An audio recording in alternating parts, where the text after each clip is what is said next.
Betulkah anak-anak yang lahir dari keluarga miskin tidak berhak untuk mendapatkan pendidikan yang bermutu? Betulkah anak-anak yang lahir dari keluarga sederhana tidak berhak atas sukses dalam kehidupan mereka? Hari ini saya mengajak Anda untuk mengikuti kisah beberapa anak yang lahir dari keluarga sangat sederhana, yang bahkan tinggal di pedalaman, tetapi mereka berhasil mengharumkan nama bangsa.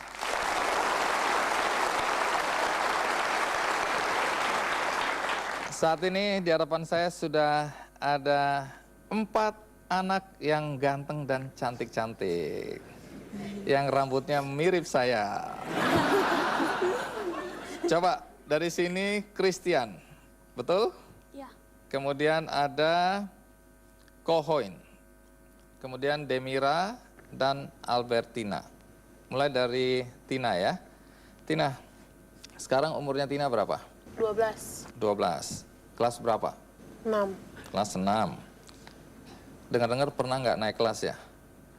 Berapa kali tidak naik kelas? 4.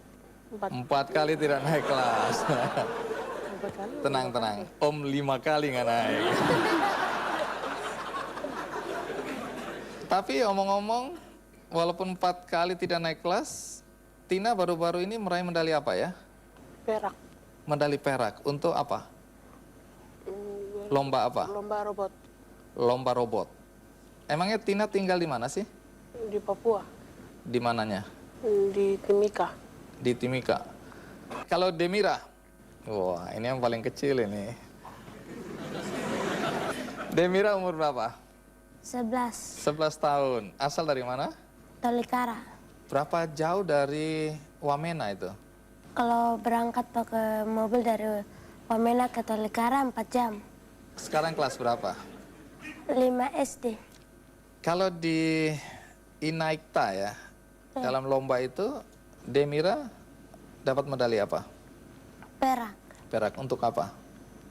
Robot pendeteksi tsunami. Robot pendeteksi tsunami.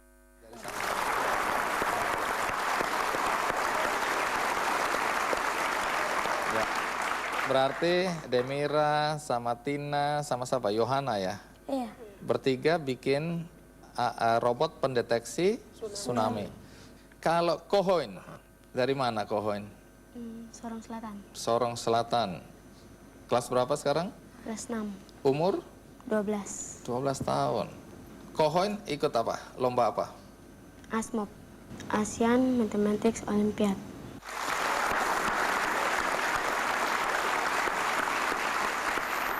Terus dapat medali apa? Emas. Emas.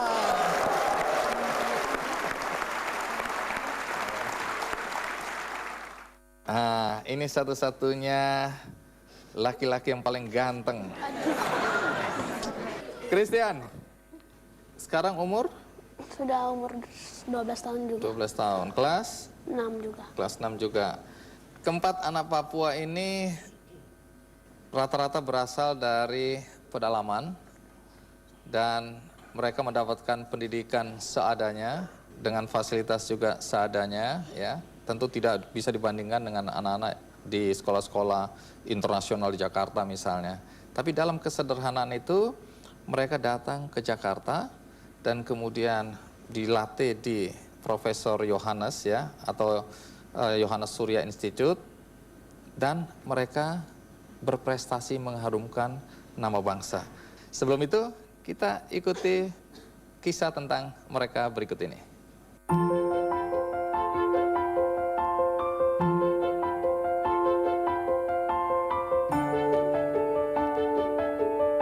Siapa bilang dilahirkan di pelosok negeri dengan kondisi dan berlatar belakang seadanya tidak mampu melahirkan generasi muda penuh semangat dalam berprestasi.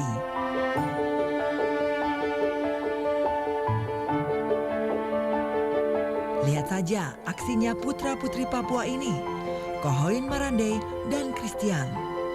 Kemampuan memecahkan angka-angka berserak mampu mengantarkan keduanya meraih medali emas dalam ajang kejuaraan Olimpiade Sains dan Matematika tingkat sekolah dasar Asia 2011. Bahkan kemahirannya bermain dengan angka telah menjadikan keduanya menjadi kebanggaan daerah asal mereka tinggal, Sorong Selatan dan Kabupaten Jayawijaya. Kebanggaan lain juga ditunjukkan dua siswi Surya Institute lainnya, Demira Yikwa dan Albertina. Meski tinggal di Kabupaten Tolikara dan Timika, keawamannya akan ilmu pengetahuan mampu dihempaskannya dan mampu mengeluarkan ide cemerlang menciptakan burung panik, yaitu sistem peringatan dini tsunami untuk Indonesia. Berkat usaha mengaplikasikan sistem peringatan dini tsunami itu, mampu menghantarkan Demira dan Albertina memperoleh posisi terhormat Bronze Award dalam kejuaraan Indonesia Information and Communication Technology Award 2011 di Jakarta.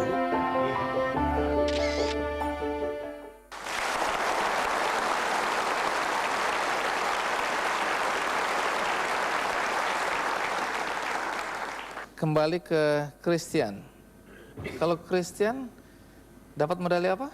Emas juga. Tapi dengar-dengar katanya sebelum ketemu timnya Profesor Yohanes Surya, waktu itu di kampung katanya berhitung payah betul ya. 8 tambah 8 aja katanya yang tidak tahu ya. Jadi waktu di sekolah dulu memang matematika susah ya.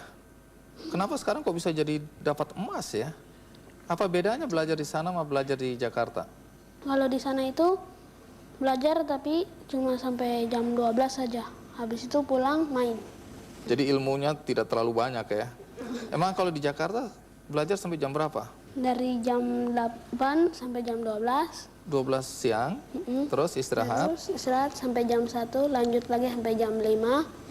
Istirahat lagi sampai baru jam 7 malam, belajar sampai jam. Wah, ini harus dilaporkan ke Komnas Anak ini. Kapan mainnya kalau gitu? Kembali ke Kohoin. Kalau Kohoin orang tuanya kerja apa? Kalau mama guru, tapi kalau bapak udah meninggal. Siapa yang ngajak Kohoin ke Jakarta? Sama Pak Bupati. Oh, Pak Bupati yang ngajak ke Jakarta bahwa suruh belajar serius ya, untuk membuktikan bahwa anak-anak dari Sorong Selatan juga anak-anak pintar, anak-anak hebat ya. Baik, terus waktu ikut lomba matematika ya, di Olimpiade anak-anak tingkat SD se-Asia. Waktu ikut itu, kenapa waktu itu bisa menang? Soalnya gampang atau memang sudah belajar? Memang soalnya itu belum dipelajari, tapi karena dalam hati katakan saya pasti bisa gitu. Oh, jadi soalnya belum pernah diajarin ya.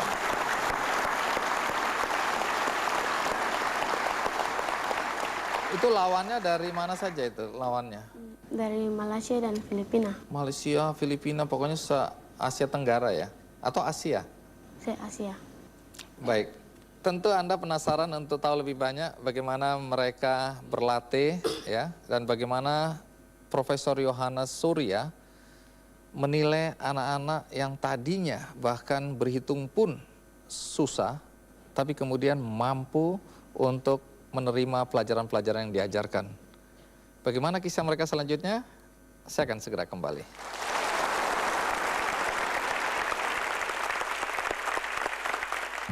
Terus kemudian kalau ada tsunami apa yang terjadi? Kalau ada tsunami kan burungnya mengamuk terus tabrak dinding-dinding sarangnya. Mengamuk mau lari gitu. Iya. Kalau dia tabrak terus? Signal dari mikrokontroler akan ke motor, motornya berputar tarik lonceng.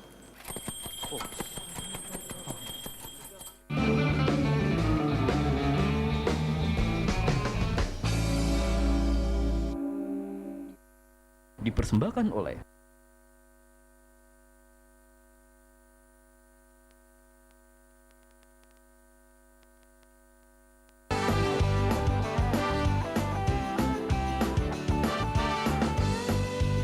Manulife is committed to Indonesia's future.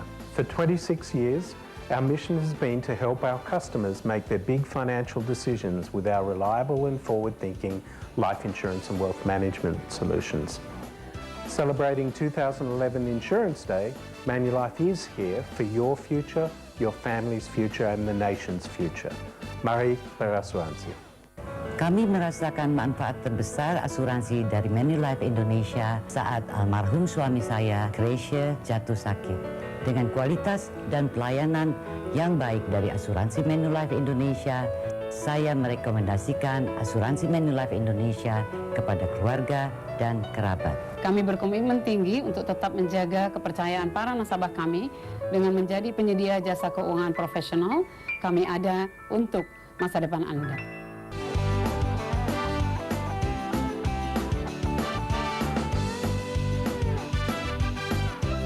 Great Eastern Life Indonesia terlibat aktif dalam meningkatkan kesadaran masyarakat untuk berasuransi melalui program Insurance Day.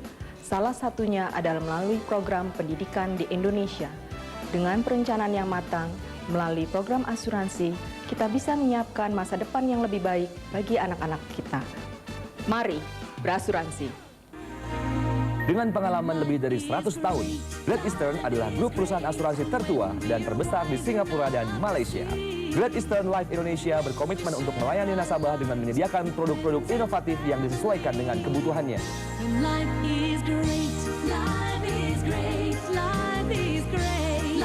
Dengan asuransi jiwa Great Eastern, Anda selalu terlindungi. Great Eastern, life is great.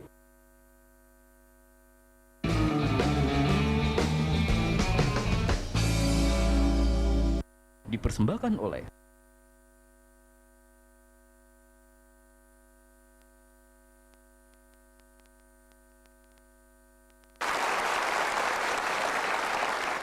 Tina, dulu waktu sekolah di kampung, pelajaran apa yang paling susah?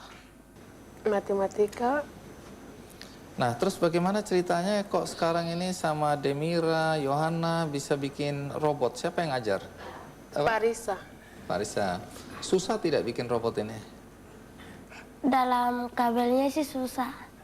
Dan masalah pasang kabel-kabelnya. Rumus-rumusnya itu dipelajari dulu ya? Iya. Berapa lama ini bikin robot? Seminggu lebih. 1 minggu lebih.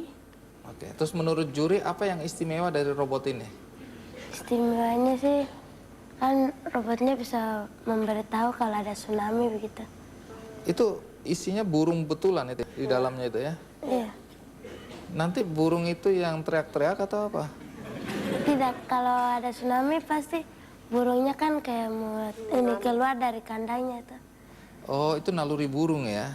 Kalau burung ada mau gempa, mau ada bencana, itu dia gelisah begitu? Iya. Nah, nanti dari gelisah itu kemudian? Nanti kan kita pasang mikrokontrolernya di bawah. Jadi kalau tabrak dindingnya maka mikrokontrolernya akan menghitung. Oke, kita tanya-tanya Profesor Yohanes Surya dulu ya. Prof. Yohanes, apa yang paling istimewa yang Anda lihat dari keempat anak ini? Iya, masing-masing punya keistimewaan ya. Dan ini 4 dari sekian banyak anak-anak yang lain yang kita ambil dari Papua. Jadi ide awalnya sebenarnya kalau saya lihat ya, waktu tahun 2008, waktu itu Pak John Tabo kebetulan ada di sini, mantan Bupati Tolikara, undang saya ke sana. Wah, kita baru aja juara dunia nih, juara dunia dalam bidang fisika. Nah, saya mau cari bibit unggul dari Papua gitu ya. Nah, begitu ke Papua, waduh, tanya-tanya anak-anak, 2 tambah 2 nggak bisa gitu. Nah, itu di daerah Tolikara di sana. Terus saya bilang, wah gimana cari bibit unggulnya? Terus saya bilang ke Pak John Tabo, Pak John kayaknya saya nyerah deh. Nggak, agak sulit carinya. Terus Pak John bilang, bawa aja katanya, pokoknya masa nggak bisa sih kata. Saya bawa ke Jakarta, ternyata anak ini saya terus lihat apa yang bisa mereka pelajarin. Ternyata kita terus kembangin metodenya, yang dulu juga pernah saya kembangin, ternyata mereka bisa hebat. Dalam waktu singkat mereka matematiknya jago sekali gitu. Lalu setelah itu saya tambah optimis kan. Akhirnya saya minta ke kabupaten-kabupaten, udah deh gini deh, kasih kabupaten-kabupaten, kasih kami anak yang paling bodoh gitu. Yang paling Iya, bodoh? Iya, yang paling bodoh dari kabupaten. Ya. Nah, salah satunya... Menarik sekali. Ya. Karena waktu tampil di Kick Andy beberapa waktu lalu, Anda mengatakan tidak ada anak yang bodoh. Ya. Yang ada adalah mereka belum menemukan guru yang tepat atau guru yang baik. Ya. Apakah ini Anda ingin membuktikan statement Anda itu? Iya, itu salah satunya. Jadi saya minta, makanya Tina ini 4 tahun gak naik kelas gitu. Saya bilang datang aja ke sini. Pokoknya anak-anak yang yang matematiknya yang jelek-jelek kumpul ke sini. Termasuk juga dari Sorong Selatan, ini bupatinya juga ada. Iya. Nah, semua dikumpulin. Nah, ketika dikumpulin kita latih. Saya mau tunjukin bahwa mereka ini bisa jadi juara dunia gitu loh. Kemarin dalam Olimpiade Matematik Science tingkat Asia, anak Papua ini bisa dapat 4 emas, 5 perak, dan 3 perunggu.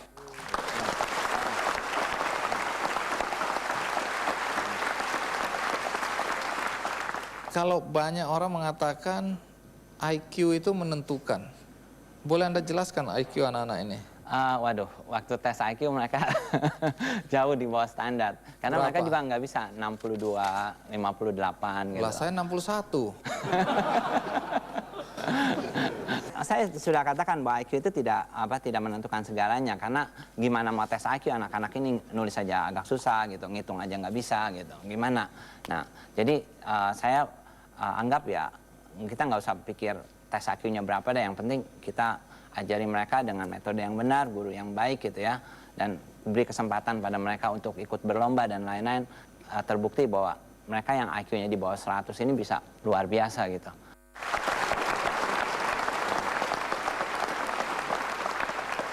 Lalu syarat apa yang Anda berikan agar mereka memang mampu mengembangkan kemampuan mereka seoptimal mungkin? Apa syaratnya? Sebenarnya motivasi. Motivasi. Dan mereka ini belajar tiap hari, tidur kadang-kadang jam 12 malam, jam 1 kadang-kadang tiap hari. Dan kita nggak suruh, tapi mereka sendiri yang mau, apalagi menjelang Olimpiade. Mereka bisa sampai jam 1, jam 2 pagi gitu loh. Nah, apakah itu kalau orang luar lihat, apakah tidak dipaksakan, dikarbit begitu? Sekarang mereka sendiri suka gitu ya. Jadi kita ngajarinnya kan bukan ngajarin matematik kayak ngerjain biasa ya, tapi kan banyak juga dilatih logika mereka. Dan sehingga perkembangan otaknya itu bagus sekali gitu. Anak-anak ini setelah juara Olimpiade, dapat emas, mampu bikin robot dan macam-macam prestasi, apa rencana ke depan buat mereka? Nah, rencananya mereka ini akan diikutkan tingkat SMP, tingkat SMA, kemudian ini para bupati di sini yang hadir juga akan kirim mereka ke luar negeri, ke sekolah-sekolah terbaik di luar. Kan biasa kalau mereka yang dapat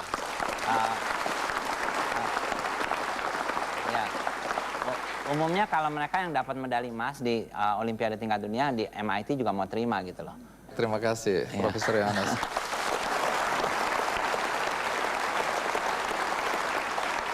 Saya mau tanya satu-satu, nanti kalau udah besar mau jadi apa ya? Dari Tina. Tina mau jadi apa nanti? Dokter. Dokter, iya. Demira? Profesor. Profesor. Oh. Kohoin? Profesor matematika. Profesor matematika. Nah, ini pertanyaan penting buat Christian. Christian mau jadi apa? Profesor juga. Profesor juga. Baik. Tentunya kalau dilihat prestasinya kita yakin ya, cita-cita dari Tina, Demira, Kohoin, dan Christian bisa tercapai. Nah, sebelum kita akhiri, bagaimana kalau Demira dan Tina memeragakan bagaimana cara kerja dari robot pendeteksi tsunami? Sambil jelaskan cara kerjanya. Ini kandang burung biasa ini ya. Ini dari bambu, jadi beli di pasar ada ini ya. Terus ini apa ini? Panel. Panel.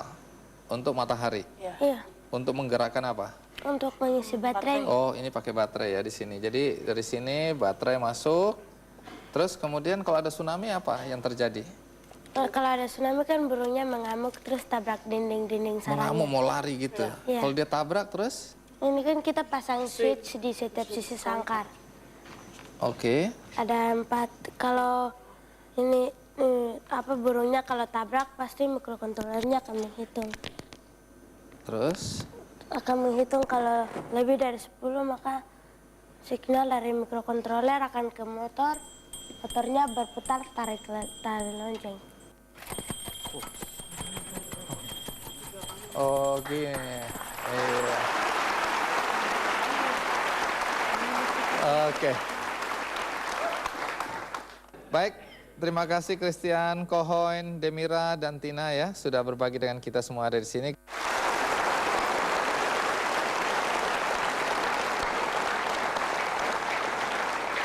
Orang tuanya tukang sol sepatu, tetapi prestasinya mengantarkan dia untuk mengharumkan nama Indonesia di beberapa negara.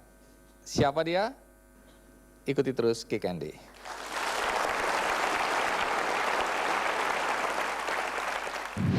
Tadi kan orang tua Yoga tukang sol sepatu ya. Siap. Bagaimana sampai Yoga bisa sekolah di SMA Taruna Nusantara yang katanya mahal itu?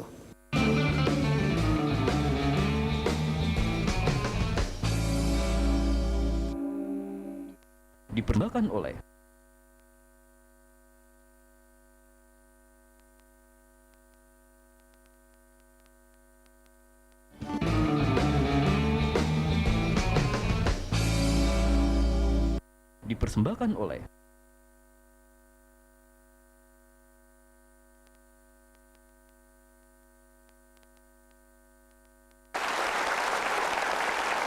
Gus Nadi Wiyoga atau Yoga sudah ada di hadapan kita semua.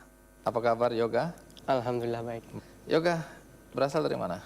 Saya dari Sleman. Apa betul orang tua Yoga tukang sol sepatu? Benar Pak. Kalau ibu kerjanya apa? Ibu rumah tangga Pak. Boleh tahu pendidikan ayah sampai kelas berapa? Ayah SMA. SMA. Kalau ibu? SMP. Kalau boleh tahu Yoga sekarang umur berapa? Saya 15 tahun. Kelas 1 SMA. Yoga pernah mewakili negara kita dalam lomba apa aja? Ini waktu SD kelas 6, itu lomba EMIC, Elementary Mathematics International Contest. SD? Iya. Di mana itu? Di Hong Kong.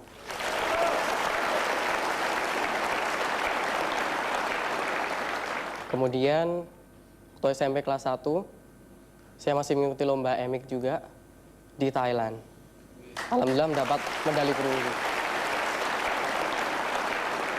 Tapi tunggu, sebelum dijelaskan lebih jauh prestasi yang pernah Yoga capai, ada baiknya kita ikuti kisah bagaimana seorang anak desa yang lahir dari keluarga yang sangat sederhana bisa punya prestasi internasional. Ini dia kisah tentang Yoga.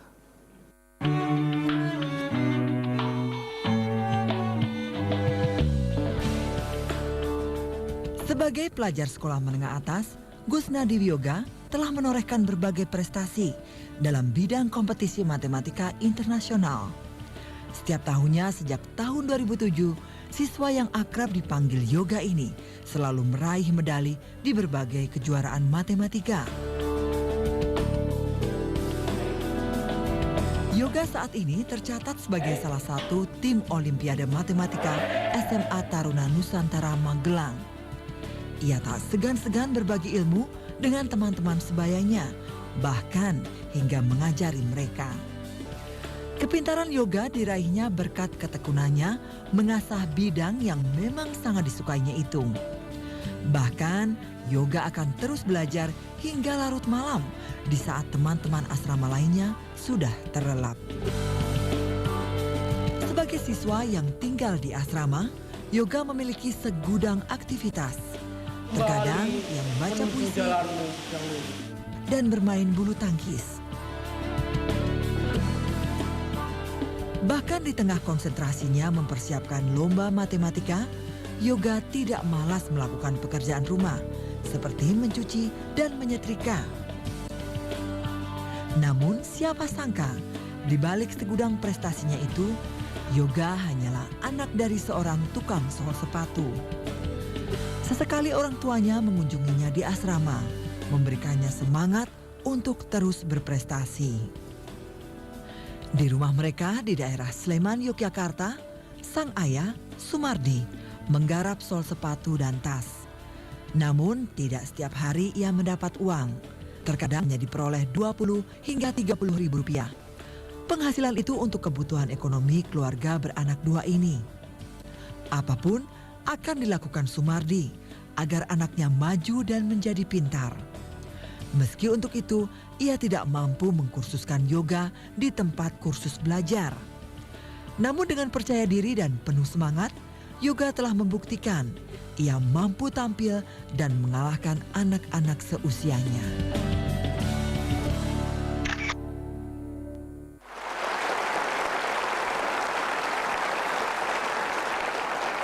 Tadi sesudah dikirim ke Thailand, berikutnya kemana lagi? Kemudian kelas 2 SMP itu ke Filipina untuk mengikuti lomba AITMO. Terus Asian Intercity Teenager Mathematical Olympiad, alhamdulillah mendapat medali perak. kapan pertama kali Yoga dapat emas? Waktu OSN tahun 2009. Lomba apa itu? Olimpiade Sains Nasional Matematika. Tahun yang berapa? dilaksanakan di Jakarta.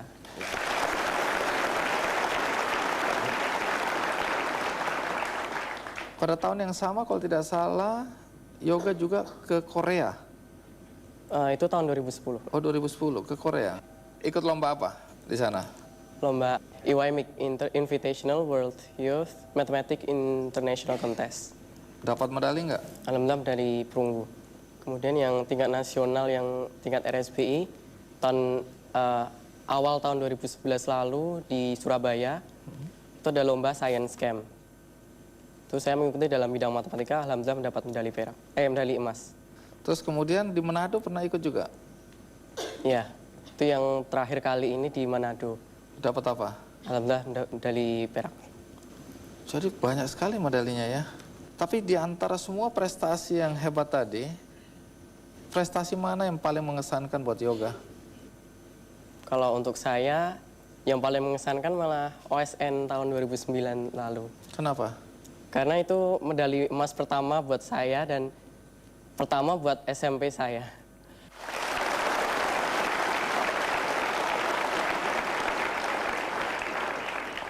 Tadi kan orang tua Yoga tukang sol sepatu ya. Siap. Bagaimana sampai Yoga bisa sekolah di SMA Taruna Nusantara yang katanya mahal itu? Itu juga dari OSN tahun 2009 tersebut. Jadi selain medali emas pertama itu juga yang membuat lembaga LPTTN di Jakarta mengirim undangan kepada saya untuk masuk di SMA Taruna Nusantara. Tanpa biaya sekolah? Iya, tanpa biaya Jadi gratis dapat selama 3 beasiswa tahun. sampai tamat? Iya. Jadi prestasi ini menyelamatkan Yoga juga ya? Iya, Pak.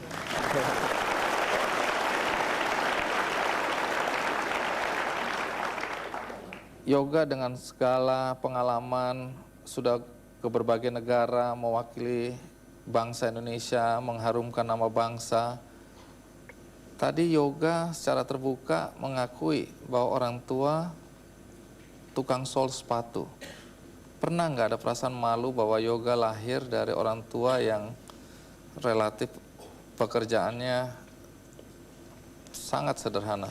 Tidak.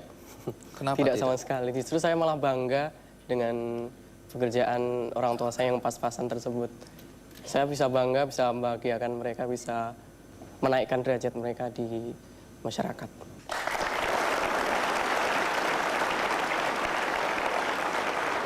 Ada Ibu Sri Susiana ya, salah satu guru yoga di SMA Taruna Nusantara. Ibu, apa yang Anda lihat istimewa dari Yoga sebagai murid? Yoga adalah anak yang cerdas, Pak ya. Jadi dia seperti multi talenta. Kemudian saya pernah menjaga waktu itu pelajaran kimia, waktu itu tes kimia. Waktu seluruhnya 2 jam, tapi dia mampu mengerjakan dalam waktu 20 menit. Setelah saya tanya guru kimianya, dapat berapa Yoga? Ternyata dapat 100.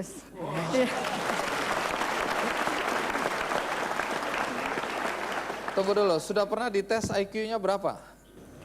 Di UGM katanya pernah 163 itu. Ya. Apalagi kelebihan yang Anda lihat dari Yoga? Dia juga walaupun anaknya orang nggak punya, tapi tetap eksis gitu. Jadi dia tidak minder, tetap santun, tetap pede gitu. Terima kasih.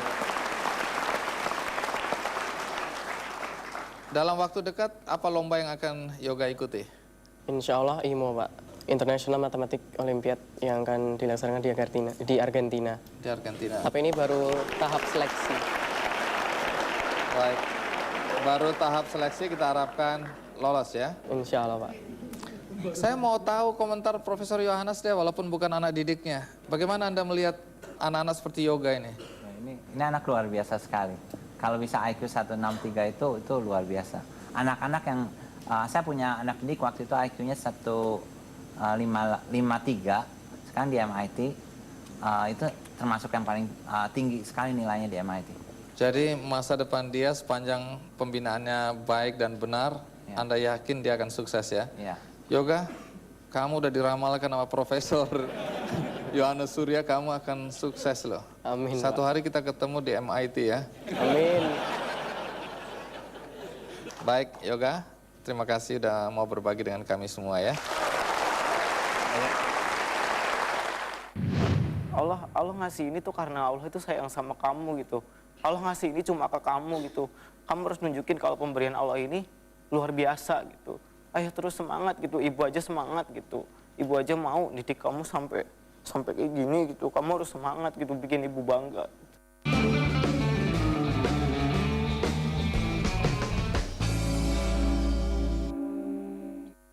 Dipersembahkan oleh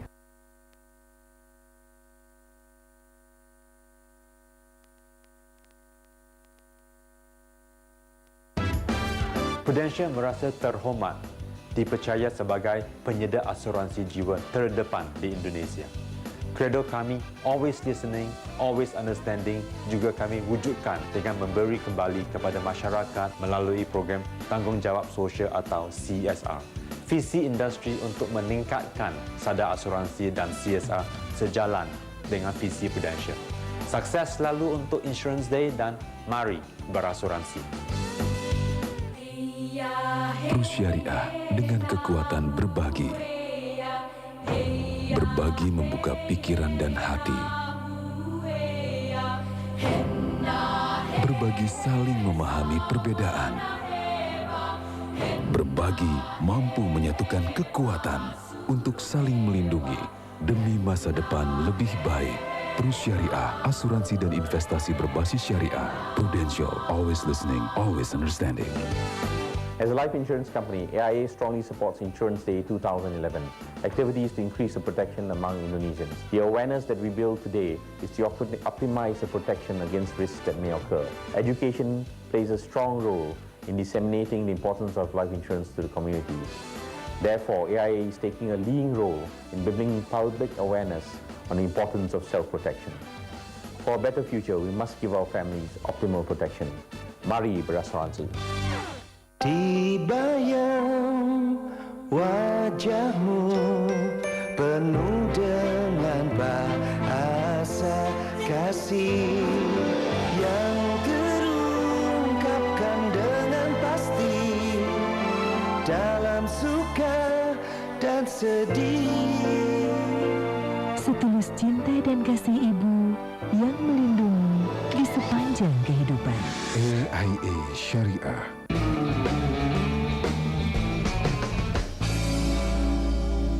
Dipersembahkan oleh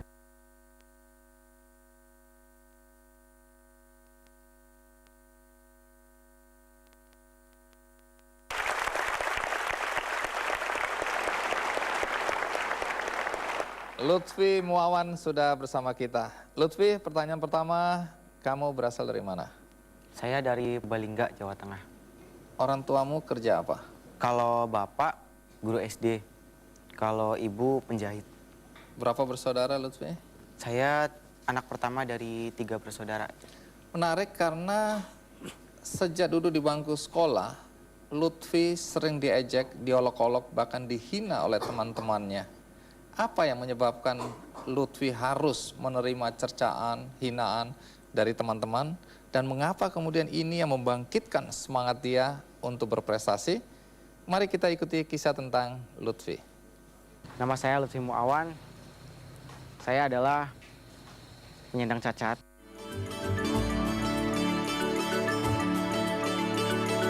Hidup jauh dari kedua orang tua dengan kondisi fisik yang tidak sempurna dan ekonomi yang terbatas, tentulah bukan perkara mudah. Namun untuk remaja asal desa Penaruban, Bukareja, Purbalingga ini, persoalan kemandirian itu tidaklah menjadi halangan untuk terus belajar dan berprestasi. Saya memang cacat, tapi keadaan cacat ini tidak akan pernah membuat saya menjadi menyerah atau putus asa untuk menjalani hidup ini.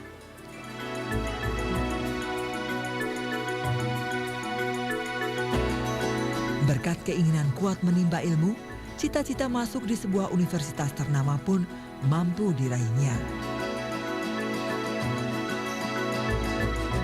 Bahkan remaja hobi bernyanyi ini pun tak jarang meraih berbagai penghargaan kecerdasan untuk mewakili bangsa dalam hal adu pengetahuan baik di tingkat Asia juga dunia. Saya ingin menunjukkan pada dunia bahwa orang-orang seperti kami itu bisa. Saya juga pengen menginspirasi rekan-rekan, semua teman-teman dan yang juga seperti saya untuk terus maju. Kita semua bisa.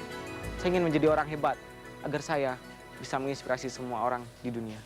Untuk teman-teman, hidup ini terlalu singkat untuk diisi dan penyesalan atas apa yang ada pada diri kita. Apapun yang terjadi, tetap maju ke depan, raih cita-cita kita.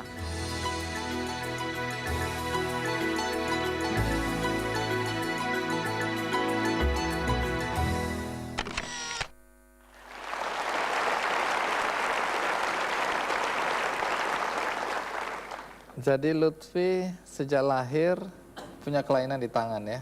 Iya. Tangan hanya sebatas apa di atas siku sini ya? Siku lebih dikit. Baik, jadi ini sekarang pakai tangan palsu? Iya. Baik, kan tidak gampang. Waktu kecil diejek, dihina, dicerca hanya karena tangan Lutfi tidak sempurna. Bagaimana cara Lutfi bisa bertahan dengan kondisi seperti ini dari cercaan teman-teman? Dulu hampir setiap hari gitu, saya selalu diolok-olok oleh teman-teman sebaya gitu. Yang namanya anak-anak kan pasti kita main gitu kan sama anak-anak lain. Selalu pasti ada yang bisik-bisik gitu dari jauh. Terus saya lewat langsung pada ngomong-ngomong gitu kan. Lebih kerasa lagi pas begitu pertama kali saya masuk sekolah, waktu itu masuk SD yang itu SD biasa, maksudnya bukan SD untuk yang berkebutuhan khusus gitu kan. Udah langsung hampir setiap hari gitu saya diolok-olok apa ya. Saya cuma bisa nangis gitu kan. Terus sampai-sampai saya nggak berani keluar dari kelas gitu. Saya selalu kalau lagi kayak gitu pulang nangis terus ke ibu. Bu, kenapa sih Bu? Kok kayak gini? Saya kan nggak minta gitu. Kenapa yang lain nggak kayak gini? Saya kayak gini gitu kan ke ibu. Ya, ibu juga nangis waktu itu gitu kan. Terus apa? Ya ibu cuma bilang, ini tuh hadiah gitu kan. Allah ngasih ini tuh karena Allah itu sayang sama kamu gitu.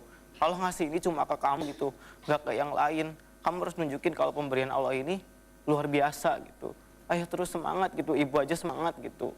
Ibu aja mau didik kamu sampai kayak gini gitu. Kamu harus semangat gitu, bikin ibu bangga gitu. Karena itulah gitu, jadi selalu kalau saya misalkan lagi diolok-olok, saya selalu ingat ibu gitu. Ibu selalu bilang, saya harus bikin ibu bangga gitu. Makanya saya harus semangat.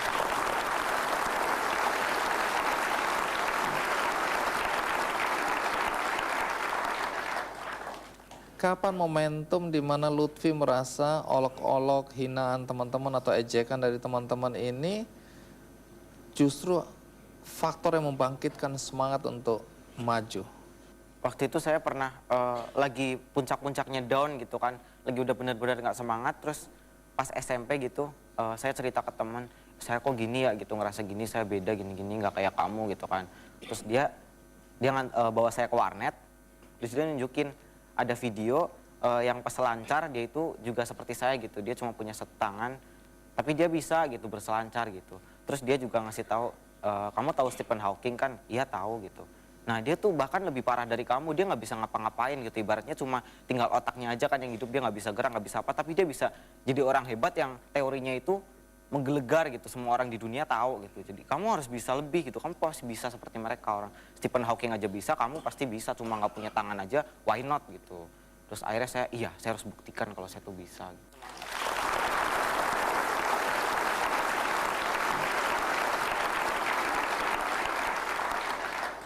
sekarang kita bicara prestasi.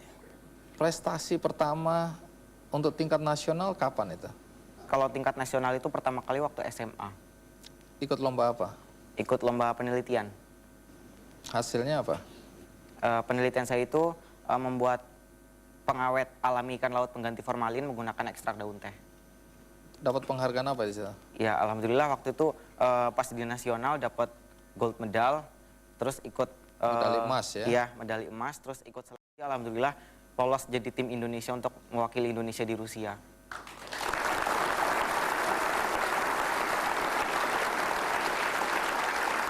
Di Rusia sendiri tim Indonesia dapat medali apa?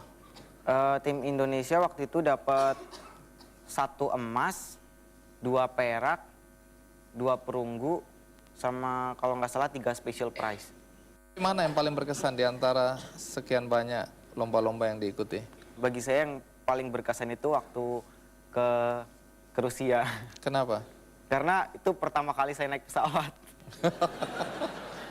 Apa yang ingin Lutfi sampaikan melalui acara ini kepada orang-orang yang masih memandang rendah orang-orang yang memiliki ketidaksempurnaan fisik seperti Lutfi? Kalau orang-orang seperti kami tolong dihargai gitu. Jangan dipandang sebelah mata mentang-mentang kami mempunyai kekurangan terus jadi underestimate gitu kan ke kita. Kita juga sebenarnya punya potensi yang kalau misalkan diasah itu dikembangkan juga bisa luar biasa gitu. Terus juga buat teman-teman yang seperti saya gitu, jangan pernah patah semangat. Karena kalau kita yakin bisa, pasti bisa. Oke, terima kasih. Baik, terima kasih Lutfi ya, sudah mau berbagi dengan kita di acara Kikendi. Dan banyak orang tidak percaya anak muda ini bisa menjadi dokter. Mengapa begitu? Saya akan segera kembali. Bagaimana orang tua bisa menyekolahkan Agung bahkan sampai kuliah di Fakultas Kedokteran?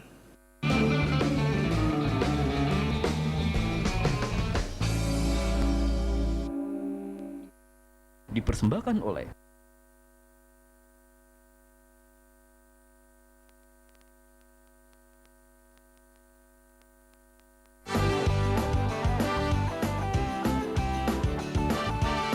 Aksa Mandiri mendukung Hari Asuransi 2011 sebagai langkah yang sangat positif untuk mensosialisasikan pentingnya asuransi bagi masyarakat Indonesia.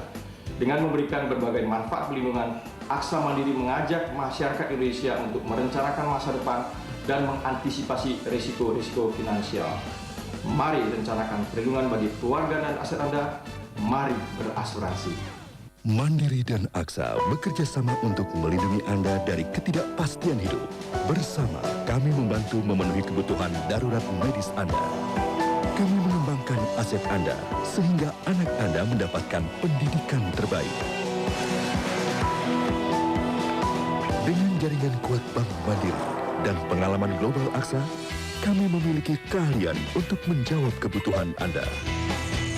Aksa Mandiri, asuransi pilihanku.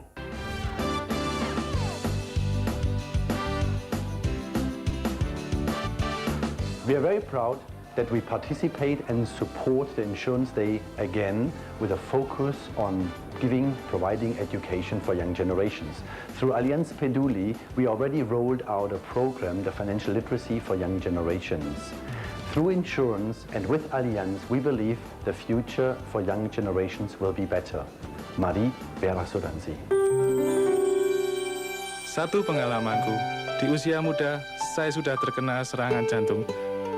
Tapi dukungan keluarga membuatku semangat untuk pulih.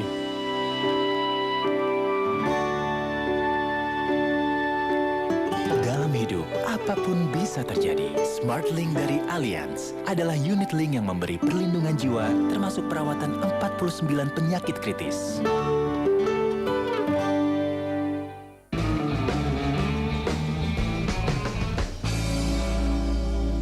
Dipersembahkan oleh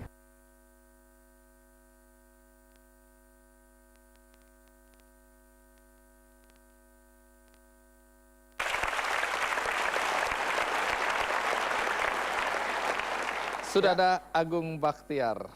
Dari mana, Agung? Dari Jogja. Jogja. Umur berapa sekarang? Sekarang 24. Pekerjaan? Dokter umum. Orang tua pekerjaannya apa? Ibu saya dagang rongsok, bapak saya tukang becak.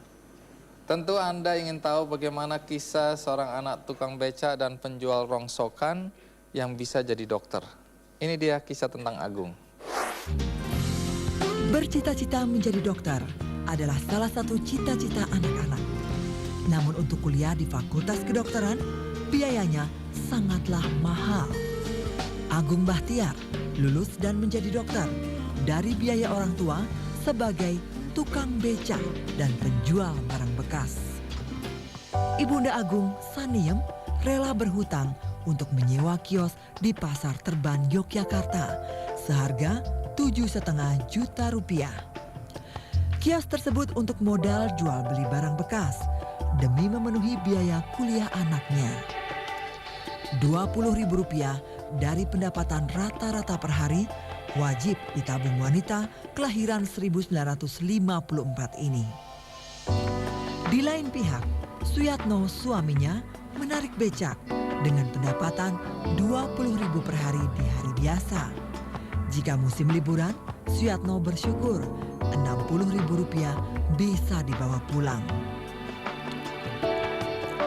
Usaha mencari rejeki Saniem dan Suyatno demi Agung Bakhtiar yang berkuliah di kedokteran UGM angkatan 2005. Hidup di rumah anyaman bambu bersama orang tua, kakak dan keponakannya di daerah Ledok Terban, Yogyakarta tidak menyurutkan optimisme Agung menempuh studi kedokteran. Pertengahan 2011 lalu, gelar dokter disandangnya. Dan kini mengabdi di RSUD Wates, Kabupaten Kulon Progo, Yogyakarta. Berbekal ketekunan dan keyakinan, rintangan biaya kuliah sanggup dilalui Dr. Agung Bakhtiar dan kedua orang tuanya.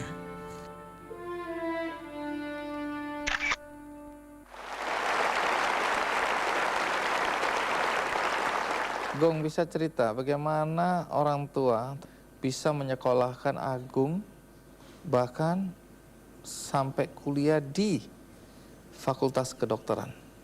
Mungkin lebih karena cita-cita mereka, beliau berdua, itu agar saya sebagai anak terakhir dari 4 bersaudara untuk bisa melanjutkan sekolah di bangku kuliah. Tapi apa betul dulu katanya sebenarnya tidak ingin kuliah di kedokteran? Kenapa?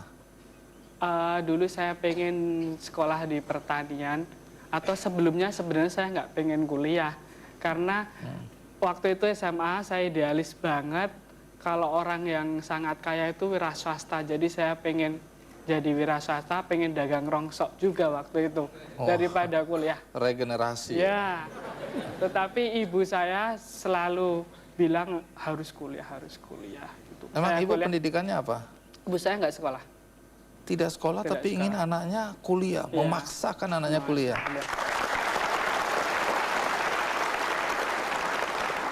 Nah setelah jadi dokter sekarang menyesal atau apa? Setelah tahun pertama saya di pendidikan dokter, awalnya saya benar-benar benci sampai mau keluar sebenarnya. Tapi akhirnya setelah saya bertemu dengan pasien yang sebenarnya, kemudian mereka bercerita tentang penderitaannya. Waktu itu saya instantly saya pengen jadi dokter waktu itu. Dan itu berbuah manis, nilai saya jadi lumayan, nggak hancur-hancur banget gitu, sampai akhirnya lulus gitu. Lulus. Tapi waktu pertama kali lulus Fakultas Kedokteran, untuk masuk Fakultas Kedokteran, itu katanya sempat nggak mau informasikan ke orang tua, nggak mau lapor ya, nggak mau kasih kabar. Kenapa? Karena dijelaskan pun kadang nggak tahu gitu. Jadi ya pokoknya saya taunya saya kuliah, saya keterima gitu. Jadi setelah keterima saya juga pusing juga nih mau ngomongnya gimana gitu. Terus? Ya udah akhirnya saya cari informasi, nyari temennya temen, akhirnya ketemu Dan saya diceritain bagaimana kuliah di fakultas itu, bagaimana biayanya, bagaimana cara saya mensiasatinya agar bisa tetap kuliah gitu dengan biaya yang kecil gitu. Akhirnya setelah semua saya dapat informasinya baru saya sampaikan. Jadi saya sampaikan besok saya seperti ini, saya kuliah sekian tahun, saya akan seperti ini, saya akan seperti ini. Baik, ini ada Pak Suyatno ya, ayah dari Agung yang sudah hadir. Terima kasih Pak Suyatno. Ya.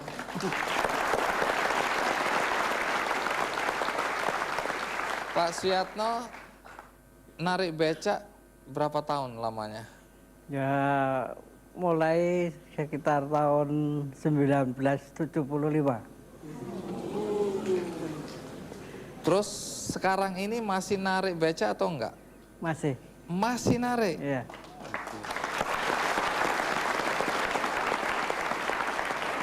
Emang Pak Suyatno umurnya berapa sekarang? 63 tahun. Masih kuat? Ya, alhamdulillah masih kuat. Baik, waktu tahu Agung diterima di Fakultas Kedokteran, yang Pak Suyatno pikirkan waktu itu apa? Saya tidak memikirkan itu.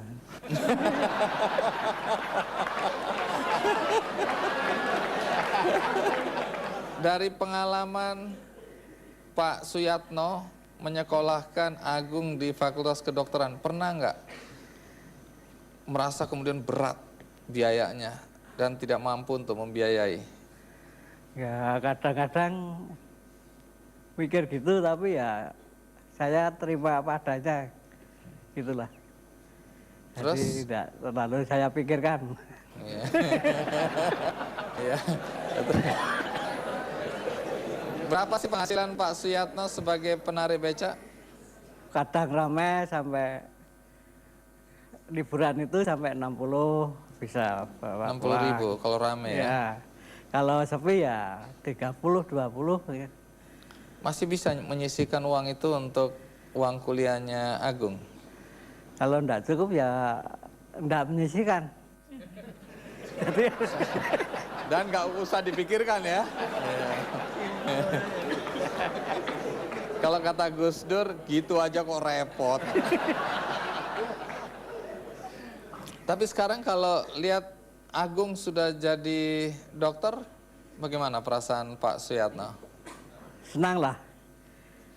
Baik, bagaimana reaksi teman-teman Agung ketika tahu bahwa Agung, teman kuliah mereka adalah anak tukang becak dan anak penjual rongsokan, dan bagaimana Agung sambil kuliah juga membantu orang tuanya mencari nafkah untuk mendukung biaya kuliahnya.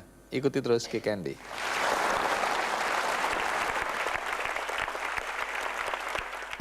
Ayah umur 63 masih narik becak.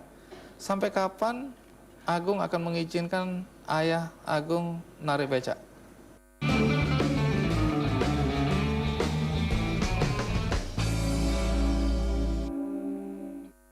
Dipersembahkan oleh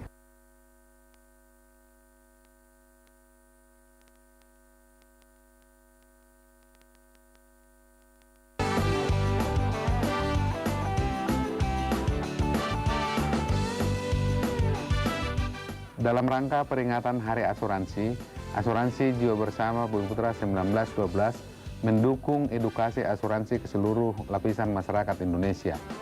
Ketiadaan pencari nafkah dapat mengacaukan ekonomi keluarga. Karena itu, Bumi Putra memberikan perlindungan bagi keluarga Indonesia. Mari berasuransi.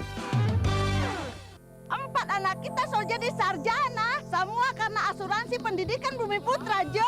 Di Papua juga masuk asuransi, itu sudah. Wayan, Made, Nyoman Ketut jadi sarjana juga karena Bumi Putra. Anakku jadi insinyur ya berkat Bumi Putra, Rek. Ada aku sukses ya karena asuransi itulah. Onde, labannya orang pandai yang pandai, yo karena Bumi Putra. Bumi Putra, mencerdaskan bangsa.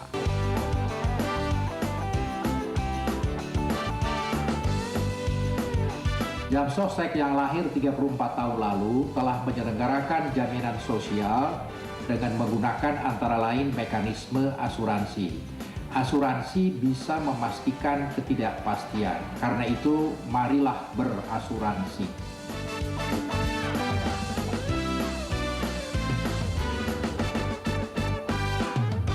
Ikut jam sostek kan?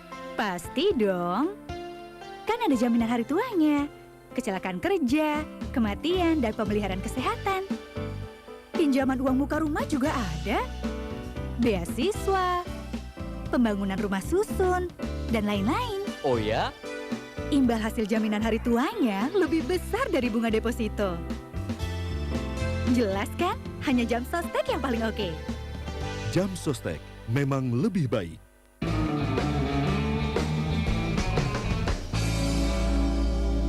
Dipersembahkan oleh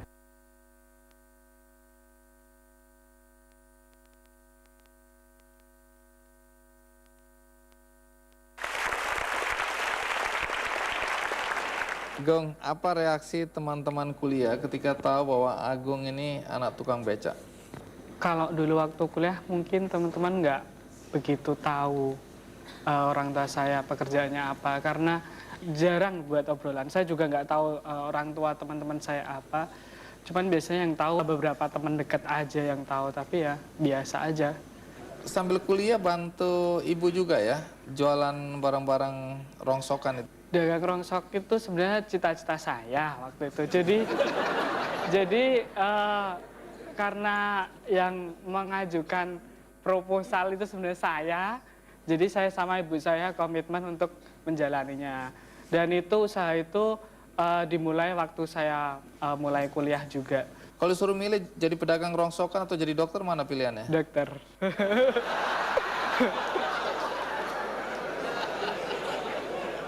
Sekarang Agung kan udah jadi dokter nih, pasti punya kolega. Nah, sementara ayah umur 63 masih narik becak. Sampai kapan Agung akan mengizinkan ayah Agung narik becak? Sampai beliau sendiri mau berhenti naik becak. Sebenarnya udah nyoba melarang. Melarang nggak pernah. Udah pernah nyoba beli becak 1, 2, 3. Loh, kok malah dikembangkan? Disewakan. Ternyata malah hilang gitu. Nggak pernah store gitu. Jadi ya memang kayaknya cocoknya narik becak.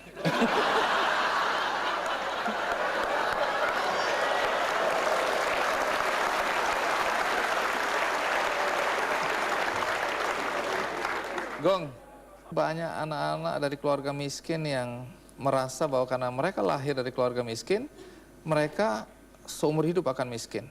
Mereka tidak punya hak untuk berhasil atau sukses. Kalau ada yang masih punya pandangan semacam itu, apa komentarmu? Itu pandangan yang salah. Saya pikir usia muda itu adalah modal yang terbesar yang dimiliki oleh seseorang, dan dia bisa menjadi apapun yang dia mau.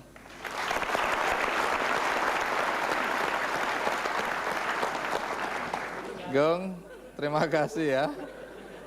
Pada kesempatan ini, kepada tamu-tamu saya yang istimewa, akan diberikan apresiasi oleh Dewan Asuransi Indonesia.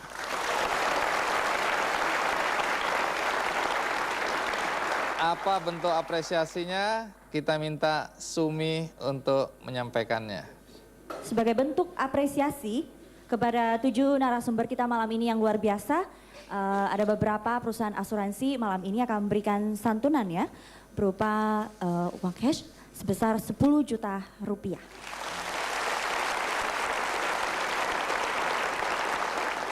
Berikutnya saya akan mengundang Bapak Alan Merton selaku CEO dan Presiden Direktur Manulife Indonesia untuk memberikan santunan kepada Christian.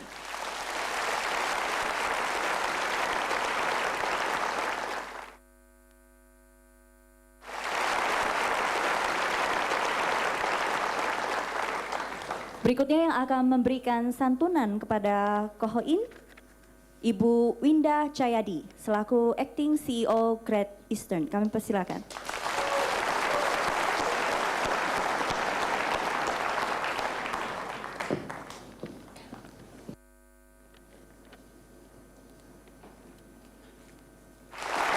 Ya, terima kasih Ibu Winda Cahyadi. Selanjutnya kami undang Bapak William Kwan, Presiden Direktur PT Prudential Life Assurance untuk memberikan santunan kepada Demira.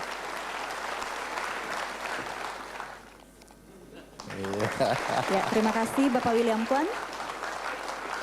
Kami undang Bapak Ade Bungsu selaku Chief Marketing Officer and Head of Syariah AIA Financial untuk memberikan santunan kepada Tina. Ya, terima kasih. Kami undang Bapak Albertus Wiroyo, Presiden Direktur Aksa Mandiri Financial Services untuk memberikan santunan kepada Gusnadi Wiyoga. Terima kasih.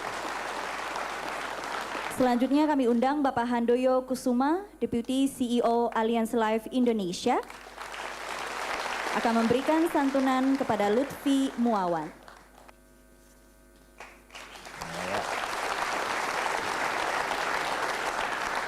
Kami undang Bapak Dirman Pardosi selaku Direktur Utama AJB Bumi Putra 1912 akan memberikan santunan kepada Agung Baktia.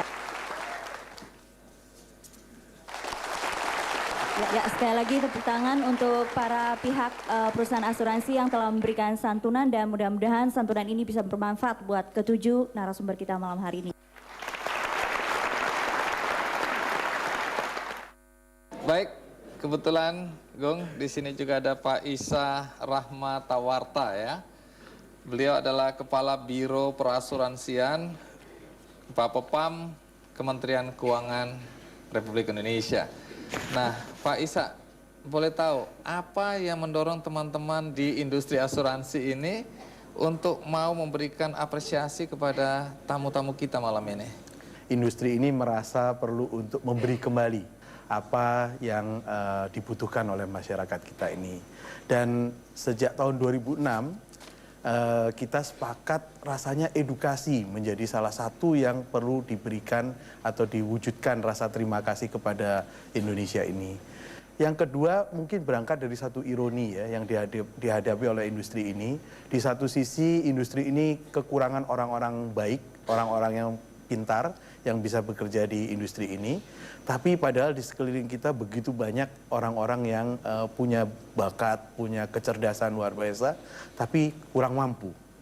Menarik karena selama ini ada asumsi bahwa industri asuransi tidak berpihak pada orang-orang miskin. Hanya orang-orang kaya yang mengasuransikan dirinya dan sehingga kesannya hanya mereka yang berpunya yang mendapat proteksi. Nah ini bagaimana? Ya betul, kalau kita lihat memang banyak sekarang pembeli atau pemilik polis asuransi orang-orang yang mampu membeli. Tapi sesungguhnya ada cara-cara di mana asuransi juga bisa berkontribusi untuk masyarakat yang tidak mampu. Selain itu kita sekarang juga mulai mencoba mengkaji bagaimana industri ini akan memberikan kepada masyarakat biasa dengan model-model yang lain. Kita mengenal asuransi mikro dan sebagainya, itu yang kita sedang bangun, kita coba introdusir kepada Indonesia ini. Mudah-mudahan mulai tahun depan kita juga bisa menyentuh masyarakat bawah yang selama ini dianggap tidak punya kemampuan untuk memiliki asuransi. Rasanya akan bisa mereka. Ke sana ya. Ya.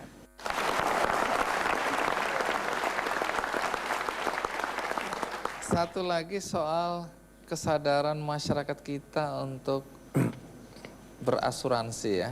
Kalau kita lihat di negara-negara maju itu orang punya kesadaran yang cukup tinggi untuk memproteksi dirinya. Nah kesadaran itu kelihatannya tidak terlalu tinggi di Indonesia.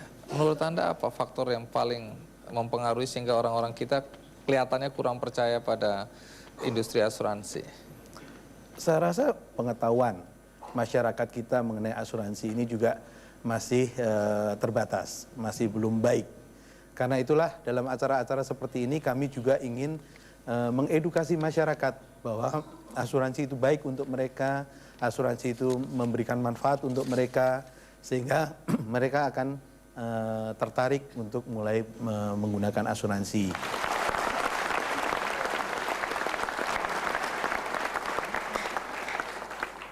Sebagaimana biasa di acara Kick Andy, saya selalu ingin berbagi buku-buku terbaik yang kami seleksi. Dan kali ini ada satu cerita yang menarik dalam sebuah buku berjudul Saga no Gabai Bachan. Ditulis oleh Yoshichi Shimada. Ini tentang seorang anak yang miskin, korban bom Hiroshima, yang dididik oleh neneknya yang juga miskin. Tapi pada satu titik, dia harus memilih apakah dia akan tetap tinggal bersama neneknya di dalam desa yang miskin atau dia mengejar mimpinya dan keluar dari desanya. Ini kisah hampir sama dengan yang ada sekarang. Ini akan saya bagikan satu-satu untuk Anda.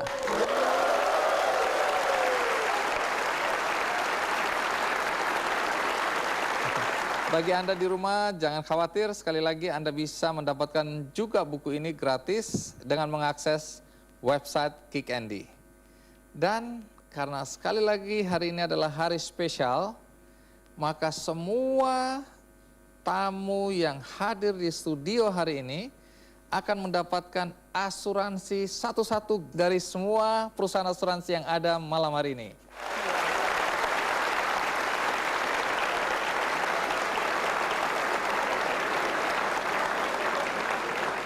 Malam hari ini masing-masing penonton akan diberikan voucher personal accident yang dipersembahkan oleh beberapa perusahaan asuransi berikut ini. Ada Manulife, Prudential, Aksa Mandiri, Allianz Bumi Putra, Asuransi Sentral Asia. Berikan tepuk tangan sekali lagi. Dan kami akan mengundang satu penonton di studio malam hari ini yang akan mewakili seluruh penonton pada malam hari ini untuk menerima simbolik dari hadiah pada malam hari ini. Dan kami undang Bapak Cornelius Simanjuntak selaku Ketua Dewan Asuransi Indonesia untuk memberikan.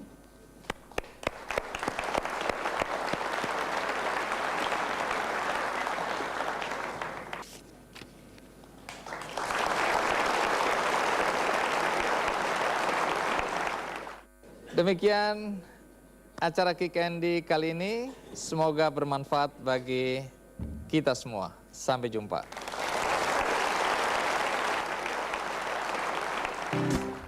Halo teman semua, ayo kita sambut hari baru telah tiba. Apa yang ku rasakan, ku ingin engkau tahu dan berbagi bersama. Kita buka hari yang baru sebagai semangat langkah ke depan, jadi pribadi baru. Bukan kita buka jalan yang baru, tebarkan senyuman wajah gembira dalam suasana baru.